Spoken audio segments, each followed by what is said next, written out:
নমস্কার সবাইকে। তো আজকে মা শারদা জন্মতিথি, তো যদি তুমি স্পেশাল কোনো কিছু বলো আজকে, তাহলে সবাই জানতে পারবে। হ্যাঁ, আজকে আমি জগৎজননী মা শারদার আজ জন্মতিথি, সেই উপলক্ষে মায়ের চরণে কিছু নিবেদন করতে চাই। মানে এই মা হচ্ছে আমার আমার মানে আমি যতটুকু বুঝেছি সামান্য জ্ঞানে বাবা লোকনাথের কৃপায়, মা শারদা আমার চোখে জগৎজননী, এবং তার বহু প্রমাণ আমি ব্যক্তিগতভাবে বহুবার পেয়েছি, হয়তো ভবিষ্যতে আরও পাবো। ওনার কথা মানে খোলা জানলা দিয়ে আকাশের আর কতটুকু দেখা যায়, একটা জানলা দিয়ে অনন্ত আকাশ, অনন্ত তার বিভূতি। মায়ের মানে এই যে মায়ের যে বিভূতি বা মায়ের যে মহিমা, এ অনন্ত কোটি মুখেও যদি আমি বলি সারা জীবন ধরে তাও শেষ হবে না। মা তো মাই হয়। জগৎজননী মা শারদার যে আজকে জন্মতিথি, এটা আজকের দিনটা বিশেষ স্মরণীয় দিন, এবং এই মায়ের কৃপায় আমাদের সমস্ত এই পৃথিবীরই মঙ্গল কল্যাণ সাধিত হয়। এই মায়ের ইচ্ছায় জগৎ চলে। মানে আমি যেটা ব্যক্তিগতভাবে ফিল করেছি, মানে মা দক্ষিণাকালী বলি, মা দুর্গা বলি, বা বিভিন্ন মাতৃ যে রূপ আছে, মানে সেই মাই মা শারদা রূপে জন্মগ্রহণ করেছেন। আমি একটুখানি ওই জন্মের ব্যাপারে আমি যতটুকু যা পেয়েছি সেটা একটু বলি, তারপরে অন্য অন্য ঘটনায় আসব। মায়ের সিসি মায়ের মানে পিতৃদেবের নাম ছিল রামচন্দ্র মুখোপাধ্যায়, আর মাতার নাম ছিল হচ্ছে শ্যামাসুন্দরী দেবী। তা একবার শিহর গ্রামে ওই ঠাকুর দেখতে গেছিলেন ওই ওনার মানে মায়ের মা আর কি। তখন তিনি কিছুদিন ধরে ওই উদরময় রোগে ভুগছিলেন।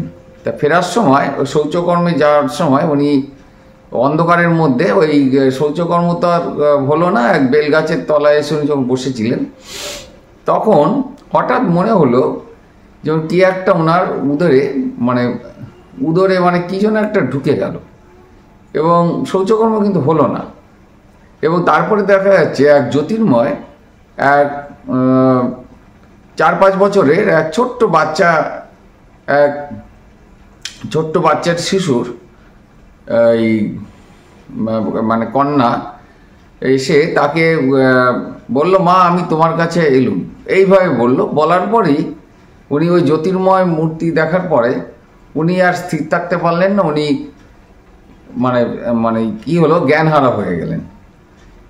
এবং তারপরে ওনার সাথে যেনারা ছিলেন তেনারা খুঁজতে খুঁজতে এসে দেখলো উনি অজ্ঞান অবস্থায় পড়ে আছে। এবং পরে উনি বলেছিলেন যে মনে হলো যে কি যেন আমার শরীরের মধ্যে ঢুকে গেল।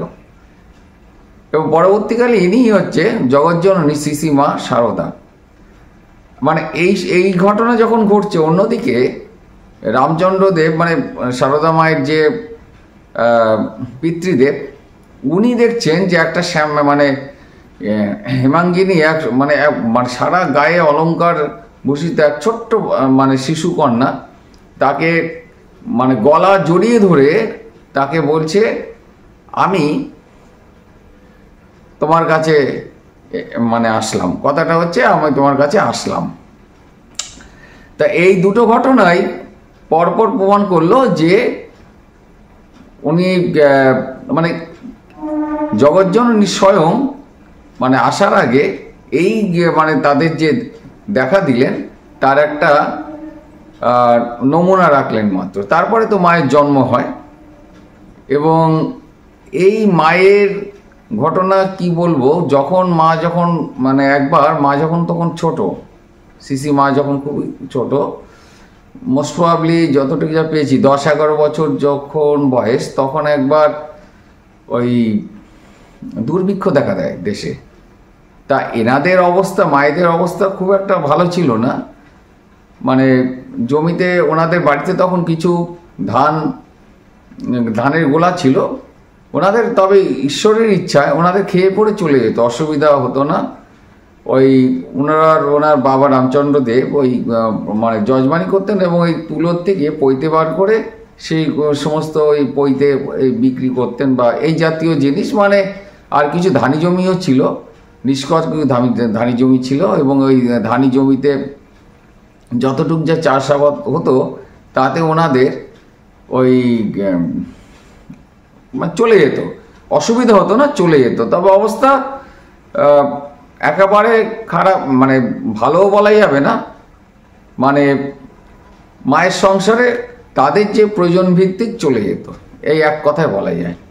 তা যখন দুর্ভিক্ষ দেখা দিল, তখন যে ধানের গোলা ছিল, তখন সিসি মায়ের বাবা এবং মা এবং তখন সিদ্ধান্ত নিল যে আমাদের এই অসময়ে যদি মানুষের প্রয়োজনে এই দুর্ভিক্ষ পীড়িত মানুষের মুখে যদি অন্ন দেওয়া যায়, এর থেকে ভালো কাজ আর কিছু হতে পারে না।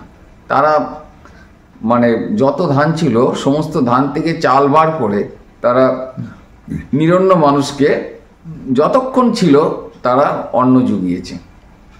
আসল কথা কি যে এরকম মহান এবং মহীয়সী না হলে তো ঈশ্বরে মায়ের আবির্ভাব হয় না।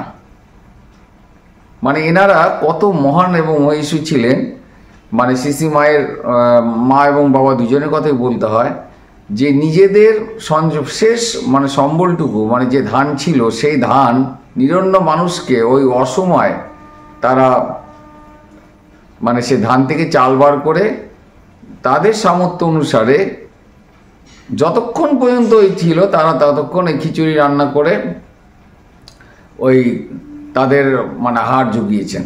এবং মা তখন তো একদমই ছোট, মা তখন নিজে ওইটুখানি বয়সে ওই ছোট্ট, এখন ব্যাপার হচ্ছে অনেক সময় গরম খিচুড়ি খেতে একটু অসুবিধা হচ্ছে, মা নিজের হাতে ওই ছোট ছোট হাতে পাখা দিয়ে বাতাস করে সে খিচুড়িকে ঠান্ডা করে দিতে। মানে উনিও মানে এক জগৎজননী, মানে যেটা মানে যে জগৎজননী সে তার সন্তানদের যেন মনে হচ্ছে মা ওই ছোট্ট রূপে ওই মানে তার সন্তানদের যাতে কষ্ট না হয় সেই জন্য খাবারটা ঠান্ডা করে দিচ্ছেন, যাতে খেতে কষ্ট না হয়। এই হচ্ছে মা। তা এই মা তখন মায়ের এই ঠাকুরের সাথে তখন বিবাহ হয়ে গেছে, তখন একবার মা যখন ওই তার সঙ্গী সাথীদের সাথে গাওয়ার পুকুর থেকে ওই দক্ষিণেশ্বরের দিকে রওনা দিয়েছেন, তখন তো পায়ে হেঁটেই যেতে হতো। তা তেলোভেলোর মাঠ একটা ভয়ঙ্কর মানে জায়গা, যেখানে দিনের বেলাটা লোকে মানে সেটা হচ্ছে তেপান্তরের মাঠের মতন, তার আদি অন্ত নেই, মানে অনেকটা দেখে মনে হচ্ছে যেন মাঠের সমুদ্র। তা যাই হোক, ওখানে রাতের বেলা ডাকাতের ভয় ছিল। তা মা ওই তার অতটুকু খুবই ছোট, তখন ওই মাঠ পার হতে গিয়ে তার সঙ্গী সাথীরা বারে বারে এগিয়ে যাচ্ছিল। তা মা বললেন যে তোমরা এগিয়ে যাও, আমি ঠিক চলে যাব। তা যেতে যেতে কি হচ্ছে, মা আর পেরে ওঠেনি, তাদের সঙ্গী সাথীরা ওই ডাকাতের ভয়তে ওনারা আগে বেরিয়ে গেছেন আর মা পিছিয়ে পড়েছিলেন। ওই সময় এবার ওই অন্ধকার যখন নেমে আসে, মা তখন আর পথ খুঁজে পাচ্ছেন না। তখন ওই একটা ঝাঁকড়া চুলো বিশাল আকৃতির কালো রঙের এক মানে ডাকাতের আবির্ভাব হয়, এবং মা তখন বুঝতে পেরেছে যে এই হচ্ছে সেই ডাকাত যার ভয়তে এখানে সবাই সবসময় তাড়াহুড়ো করে দিনের আলো থাকতে থাকতে এই মাঠ অতিক্রম করে। তা মা কি করলেন, মাকে বললো, মানে ডাকাত তার মানে তার যেন হেরে গলায় বলল কে? তখন মা বলল যে আমি এই পূবে যাব, কথাটা বলেছিল পূবে যাব। তখন মাকে আরও কাছে আসার পরে ডাকাত মাকে দেখার পরে তার মনটা অন্যরকম হয়ে যায়। তখন মা বলল যে বাবা আমি এরকম পূবে যাব, তা আমাকে আমার সঙ্গী সাথীরা আগে বেরিয়ে গেছে, আমি আর তাদের সাথে হেঁটে পারিনি, তার জন্য আমি এখানে রয়ে গেছি। তখন বলল চিন্তা করো না মা, মানে আমার সাথে আমার পরিবার রয়েছে। তখন খানিকক্ষণ পরে ওই ডাকাতের যে স্ত্রী উনি আসেন এবং ওই মা শারদাকে তখন উনি বলল যে, তখন মা শারদা বললেন ওনাদের যে আমি এইবার তোমরা বাবা মা রয়েছো, এইবার আমার চিন্তা নেই, তোমাদের তোমাদের দেখা পেলাম, নাহলে তো আমি পথ হারিয়েই ফেলেছিলাম, কোথা দিয়ে কোথায় চলে যেতাম তার ঠিক নেই। তা তোমরা যখন এসে গেছো তখন আমার আর কোনো চিন্তা নেই। এবং ওই মায়ের মুখে বাবা মা ডাক শুনে তাদের মন রীতিমতন অন্যরকম হয়ে যায়, এবং তারা তখন সন্তান জ্ঞানে তখন থেকে মাকে কিছু খাবার দাবার এনে খাওয়ান। এবং শুধু তাই নয়, এক জায়গায় ওই ডাকাতের যিনি স্ত্রী ছিলেন তিনি এবং মা শারদা এক জায়গায় শোয়ার ব্যবস্থা হয়। গ্রামের দিকে যে দোকান থাকে সে দোকানের একটা জায়গায় মানে কিছুটা ফাঁকা জায়গা, যাই হোক বলে কয়ে সেই জায়গাটা তাদের মানে রাতে ঘুমানোর ব্যবস্থা করে। আর সেই ডাকাত সারা রাত্রির ওইখানে পাহারা দেয় যাতে অন্য কোনো উপদ্রব না আসতে পারে। তারপরে যখন সকাল হয় তার সঙ্গী সাথীরা খুঁজতে খুঁজতে যখন ওখানে চলে আসে তখন ওরা তখন ডাকাত দম্পতি তখন তো ওই মাকে তাদের সঙ্গী সাথীরা ছেড়ে দেয়। তখন মা বলেন যে তোমাদের জামাই দক্ষিণেশ্বরে থাকেন, তোমরা ওখানে এসো। তা মা শারদা তখন বলেছিল যে কোন এক সময় মা শারদা তাকে প্রশ্ন করেছিল ডাকাত দম্পতিকে যে তোমরা আমাকে এত স্নেহ করো কেন? তখন বলছি যে তোমার মধ্যে দিয়ে আমরা ওই দিনকে মা দক্ষিণা কালী মানে মা কালীকে দর্শন করেছিলাম। তা যাই হোক, এই হচ্ছে ঘটনা। এবং পরবর্তীকালে দক্ষিণেশ্বরে ওই ডাকাত দম্পতি একাধিকবার গেছেন এবং শ্রী শ্রী ঠাকুর রামকৃষ্ণ পরমহংসদেব ওনাদের শ্বশুর শাশুড়ি জ্ঞানে তার যে মানে যেগুলো করণীয় সেইগুলো সমস্ত কার্যই করেছেন এবং তাদের আপ্যায়ন মানে জামাই যেরকম শ্বশুর শাশুড়িকে আপ্যায়ন করেন সেইভাবে আপ্যায়ন করতেন এবং তাদের যথেষ্ট মর্যাদা এবং সম্মান উনি দেখিয়েছিলেন। উনি তো অবতার বরিষ্ঠ, উনি তো মর্যাদা পুরুষোত্তম, সুতরাং উনি তো মানে সবার ক্ষেত্রে এটা দেখাবেন এবং সেটাও দেখিয়েছিলেন। তা এই হচ্ছে মায়ের স্বরূপ, যে মায়ের মধ্যে দিয়ে ওই দিনকে ডাকাত দম্পতি মা দক্ষিণাকালী বা মায়ের দর্শন পেয়েছিলেন। আসলে তাদেরও বিগত জন্মে কর্মফলে এই মাতৃদর্শন ছিল, এইভাবেই ছিল। তা যাই হোক, এই হচ্ছে মায়ের ঘটনা। আর এই মায়ের যে আরেকটা ঘটনা হচ্ছে, একবার মা ওই জয়রামবাটির থেকে মানে ওইখান থেকে তখন তো মার বিবাহ হয়ে গেছে, মা শুনলেন যে ঠাকুর তখন ওই ঈশ্বরকে মানে মাতৃদর্শনের জন্যে মানে পাগলের মতন উনি করছিলেন। মানে তখন ওইটা শুনে ওনার মনটা খারাপ হয় যে কেন তার মানে প্রতি এরকম করছেন, সেই জন্য ওনার মন উতলা হয়। তা উনি ওই জয়রামবাটির থেকে তখন তো পায়ে হেঁটেই যেতে হতো, ওই রকম দক্ষিণেশ্বরের দিকে রওনা হন। কিন্তু মাঝপথে ওই হয় রাতের দিকে তার প্রচুর জ্বর আসে। তারপরে দেখলো যে যখন হলো তখন একজন শ্যামাঙ্গিনী একজন তার এসে তার সেবা শুশ্রূষা করে মায়ের, এবং ব্যাপার হচ্ছে মায়ের মাথায় হাত বুলিয়ে দেয় এবং পরে দেখা যাচ্ছে জ্বর মানে সেরে যায়। এবং তখন বলে তুমি কে? তখন বলেছিল যে আমি তোমার বোন হই। তা যাই হোক, এটা মাই বিভিন্ন রূপে ওই মানে কি বলবো যে এ হচ্ছে মহামায়ার লীলা, এক মানে বিভিন্ন রূপে বিভিন্নভাবে উনি লীলা করেন। তা মায়ের এই যে জগজ্জননী শ্রী শ্রী শারদা মায়ের যে আরও কিছু ঘটনা আছে, যেটা আমার জীবনে একটা ঘটনা, আমি এটা না বলে পারছি না।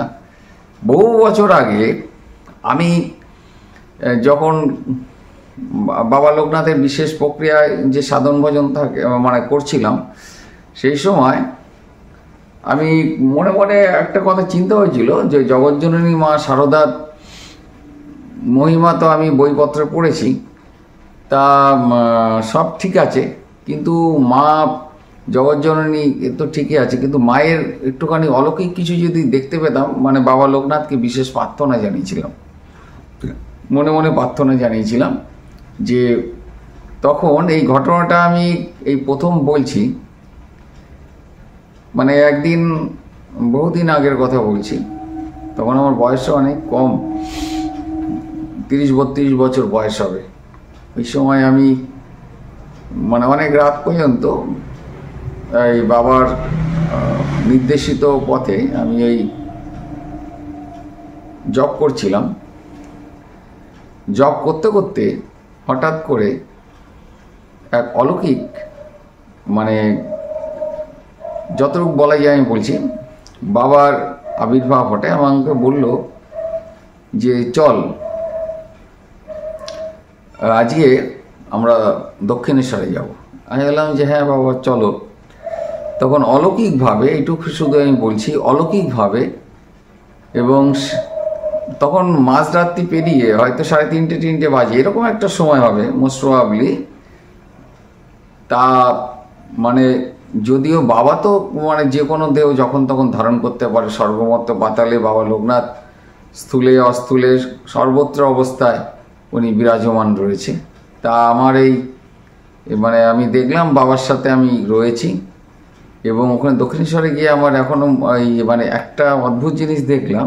তখন ভোর রাত্রির, মানে সূর্য ওঠেনি তখন দেখছি যে মানে আলোর জ্যোতিতে, মানে মায়ের যে ঘরটা, মা শারদার যে ঘরের ওখানে দিব্য আলোতে মানে অদ্ভুত জ্যোতির খেলা চলছে, এবং ওখানে বহু ওই মানে মাকে পরিচর্যা করছে, মানে 7-8 জন, মানে কি বলবো যে মায়ের সহচরী, মাকে মানে কি বলবো যে তার বিভিন্ন রকম পরিচর্যা করছে এবং মায়ের সেবা করছে এবং মাকে। এবং আশ্চর্য ব্যাপার যে ওখানে কোনো মানে ওই সময়টা কোনো কাউকে আমি দেখলাম না, কিন্তু সমস্ত দেহই তখন মায়ের, এবং না মানে মায়ের মানে মা দিব্যদেহ, মানে দিব্যদেহ ধারণ করেছে মা।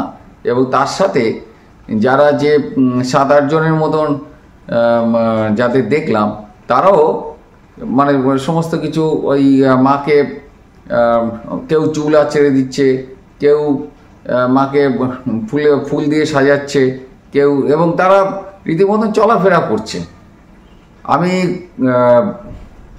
তখন রীতিমতন স্তম্ভিত হয়ে গেলাম। তা বাবা লোকনাথ আমাকে উনি বললেন যে দেখ তাহলে ইনিও জগৎজননী, তুই যখন দক্ষিণেশ্বরে যখন তুই আসবি, বাবার যেটা বক্তব্য, তুই পুজো তো দিবি, এখান থেকে শুরু করবি, মানে মাকে পুজো দেওয়ার পরে তারপরে মায়ের পুজোটা সর্বাগ্রে করার পরে তারপরে স্টেপ বাই স্টেপ, মানে কথাটার মানে হচ্ছে তুই করবি। তা সেদিন থেকে আমার চেষ্টা থাকে দক্ষিণেশ্বরে গেলে ওই মায়ের পুজো দিয়েই সমস্ত কিছু মানে শুরু করা হয়।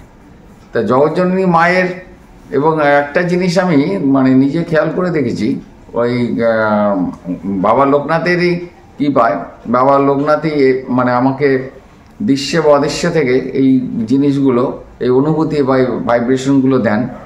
যেখানে যেখানে মা শারদা এবং পরম এই সে রামকৃষ্ণদেবের মূর্তি থাকে, তাকে দর্শন করাও মহাপবিত্র কাজ হয়, এবং তাতে অনেক বিপদ আপদ কেটে যায়, অনেক দুর্ভোগ কাটে, এবং অনেক প্রারব্ধ নাশ হয়। এবং ইনাদের এক অপার মহিমা রয়েছে, মানে এগুলো এছাড়াও তো বিভিন্ন বইপত্রে তার বিভিন্ন রকম ঘটনা রয়েছে, সেগুলো আমরা অনেক অলৌকিক ঘটনা আছে। তা আমি মায়ের এই যে মানে আমার জীবনে যেটা ঘটেছিল, আমার মুখ্য উদ্দেশ্য যে তখন আমি আমার গুরুর নির্দেশ পেলাম যে জগৎজননী পুজো তুই আগে, মানে মূল বক্তব্য হচ্ছে এখানে করার পরে তারপরে তুই সমস্ত পুজো করবি, মানে এখান থেকেই শুরু হোক। তাই এই হচ্ছে ঘটনা। তা যাই হোক,